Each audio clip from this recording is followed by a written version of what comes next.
A new chapter in transatlantic relations. 4 years ago, then US President Donald Trump called NATO obsolete. Secretary of State Antony Blinken told allies he was seeking to rebuild trust. You have our unshakable vow. America is fully committed to NATO, including Article 5. Blinken outlined the military threats facing the alliance. Beijing's military ambitions are growing by the year. Coupled with the realities of modern technology, the challenges that once seemed half a world away are no longer remote. We also see this in the new military capabilities and strategies Russia has developed to challenge our alliances and undermine the rules-based order that ensures our collective security.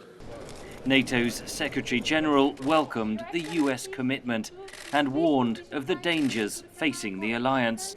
Russia continues to deploy new and destabilizing nuclear weapons. We need agreements that cover more weapons and more nations like China. China's rise poses a relatively new challenge for NATO, says analyst Simona Saw. It's not about NATO moving into the Indo-Pacific, but rather being more aware and more prepared to tackle China, potential negative consequences of Chinese presence in Europe. And what this means is, of course, more awareness of foreign direct investment that could target potentially strategic technologies or critical infrastructure. Secretary Blinken said the US still expects European allies to meet defense spending targets. He said NATO must evolve to counter emerging threats, including disinformation, cyber attacks, climate change, and the coronavirus pandemic. NATO's mission in Afghanistan also featured, with US troops set to withdraw by May 1st under a peace deal signed with the Taliban. Blinken said the situation is under review.